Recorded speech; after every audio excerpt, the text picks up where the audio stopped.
everybody, this is Trash Can Tidbits, and I'm Beaton, your trivia-loving trash panda, ready to hand out some more cool trivia. Last time, I asked the question, who did Takashi Tezuka base the character of Boo from Super Mario on? The answer is, his wife. Tezuka has admitted that his wife is usually very quiet, but has a tendency to explode on him due to his long working hours. By all accounts, despite her attitude adjustments, it seems that they're still married. Maybe being immortalized as a video game enemy snapped her out of it. Now with that address, let's get started with fact number 1. Did you know that the first Killer Instinct arcade game had a small teaser advertising release for the Nintendo 64? The fighting game Killer Instinct, developed by Rare and released by Nintendo in 1994, was the first arcade game to utilize an internal hard disk drive, allowing for high-quality full-motion video cutscenes, immersive sound, and other features. In the game's Attract mode, one of the cutscenes that plays says something to the effect of, "Coming to your home on Ultra 64. The Ultra 64 was the codename for what became the Nintendo 64, which was in early development at the time. However, the development kits for the N64 were not yet available, and what content they could fit onto a cartridge wasn't enough. So instead, a smaller downgraded port was released for the Super Nintendo instead. Killer Instinct 2, which was released in arcades a few years later, would get a home port on the N64 under the name Killer Instinct Gold. And even that didn't contain every single piece of content from the arcade original. The games were still a success regardless.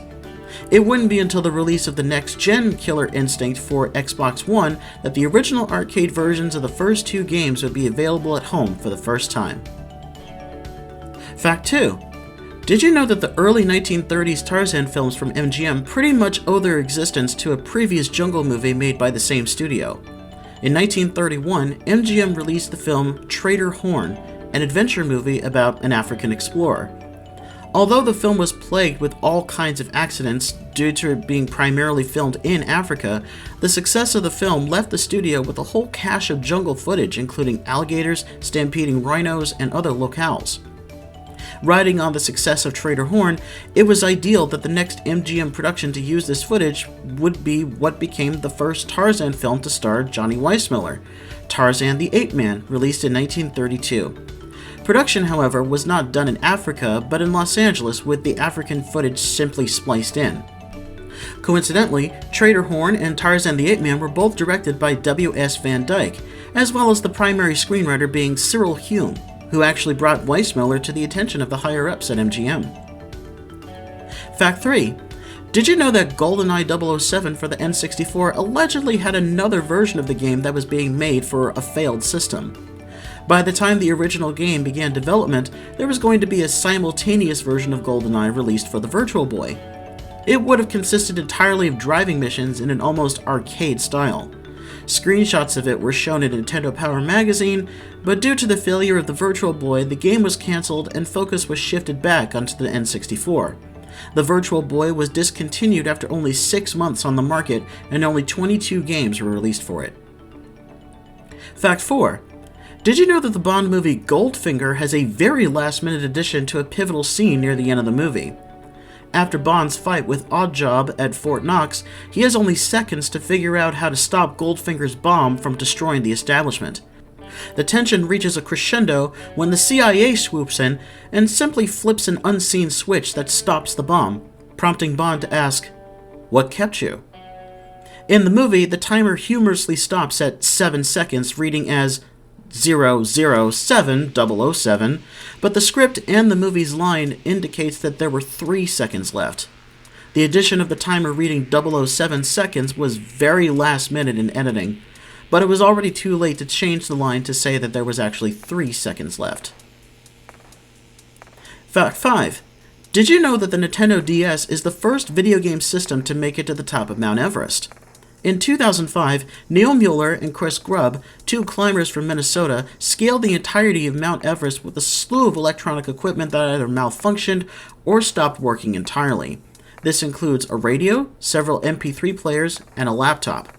They also had their Nintendo DS systems with them, and by some miracle, the portable systems managed to make it all the way to the summit, making the DS the first system to make it to the top of Earth's highest point. Similarly, Russian cosmonaut Alexander Serebrov became the first person to play the Game Boy in space. Not surprisingly, he enjoyed playing Tetris. Nintendo's systems were built with endurance in mind, so much so that they literally enjoyed out-of-this-world success. Fact 6. Did you know that Nintendo's Star Fox franchise was originally inspired by puppet shows? Creator Shigeru Miyamoto has said in interviews that he was a huge fan of British TV shows like Thunderbirds, Stingray, and Fireball XL5, which featured incredibly advanced puppetry for its time, as well as fancy science fiction-looking vehicles and special effects on a miniature scale. Even the box art for the first Star Fox game portrays Fox McCloud and the Star Fox team as puppets, as a nod to Thunderbirds. Miyamoto's idea was to have the characters' mouths moving like the puppet characters on those shows. It wouldn't be until Star Fox 64, however, that Miyamoto's vision for a Thunderbird-style video game became a bigger reality, taking advantage of the higher-scale graphics and gameplay of the Nintendo 64 to create the game we know today. Interestingly enough, the puppetry created for Thunderbirds was dubbed Super Mario Nation, which is not a nod to Super Mario, but rather the advanced electronic technology used to operate the marionette puppets on that show. Fact 7. Did you know that, despite horror legend Boris Karloff playing the title role of the Mummy, there is actually no full shot of him dressed in his mummy makeup? In the beginning of the 1932 film from Universal, the mummified corpse of the priest Imhotep is brought into an Egyptologist's office with the sacred scroll. When the man reads the scroll out loud, Imhotep is brought back to life and escapes with the scroll, but not before scaring the Egyptologist into a state of hysteria while shouting in between fits of laughter, "He went for a little walk!" The weird thing is, though, Boris Karloff did in fact wear layers of old age makeup and lots of mummy wrapping for the part. But there is no full body shot of him at all, nor do we actually see him going on his little walk. We only see him from the chest up, a few close-ups of his face, and a shot of his hand reaching for the scroll, and of course, a shot of his leg bandages being shuffled out the door. For the rest of the movie, Imhotep assumes the identity of a mysterious Egyptian man named Ardeth Bey, but Karloff still had to wear old age makeup on his face and hands. There has since been collectible figures released showing what Karloff would have looked like if his full mummified body had been featured in the movie. Fact 8. Did you know that Elvis Presley could have spoofed himself? The now iconic Broadway musical Bye Bye Birdie was clearly based on Elvis mania in the 1950s, and the nationwide shock that the title character, rock star Conrad Birdie, as well as Elvis himself, was being drafted into the Army. Naturally, Elvis was interested in playing Birdie in the original Broadway cast as well as the movie version. Leave it to his scheming manager, Colonel Tom Parker, however, to decline the offer because he didn't want Elvis to parody himself. Interestingly enough, the name Conrad Birdie was based on a little-known rock singer of the same period named Conway Twitty, who was actually drafted before Elvis. This wouldn't be the first time that Colonel Parker would interfere with Elvis's plans to star in a big musical. Presley was the first choice to play Tony in 1961's West Side Story, but the Colonel again intervened, arguing that the singer would not get any royalties from the soundtrack. Fact 9. Did you know that Mary Shelley is the only writer of prolific horror fiction to actually appear in any of the original Universal horror films?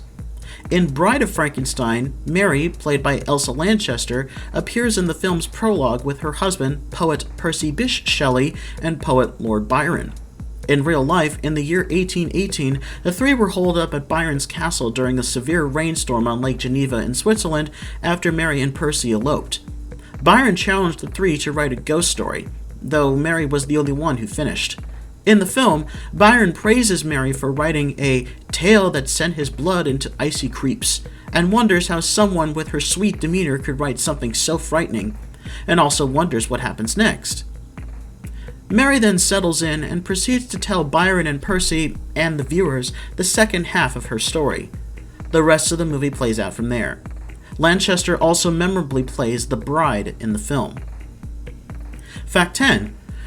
Did you know that the Harry Potter series featured former spouses of a British acting legend? Appearing as Professor Sybil Trelawney, the eccentric divinations teacher at Hogwarts is Dame Emma Thompson, and Helena Bonham Carter notably plays one of the major villains of the series, Bellatrix Lestrange. Both of them were married at one time to Sir Kenneth Branagh, who played the flashy Gilderoy Lockhart in Harry Potter and the Chamber of Secrets. Thompson had been featured as her former husband's love interest in such films as Dead Again and Much Ado About Nothing. It was during the making of Branagh's film Mary Shelley's Frankenstein, however, that he began an affair with Bonham Carter, who was also playing his love interest, and ultimately divorced Thompson to marry her. Branagh and Bonham Carter would later divorce as well.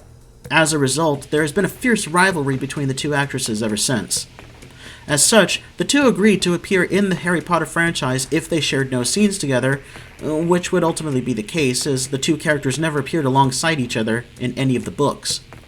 Bonham Carter would appear in some of Branagh's later films as well, most notably as the fairy godmother in Cinderella. All three actors continue to have flourishing careers. And here's today's trivia question. Well, Ryan Gosling certainly got into playing Ken in Barbie, didn't he? He improvised a lot of things about his character, including the use of the phrase, "sublime," and making the musical number, "I'm Just Ken," which was first written as a joke, into a standout moment. Gosling even suggested a legendary rock guitarist play on the song as well. My question to you is, which rock legend provided guitar solos for the song "I'm Just Ken" from Barbie? And there we go for this episode. I hope you enjoyed what I brought for you, and definitely stay tuned for more stuff. And please don't forget to like, subscribe, share, and ring the bell to be notified for future videos. Thanks for watching, and I'll see you next time.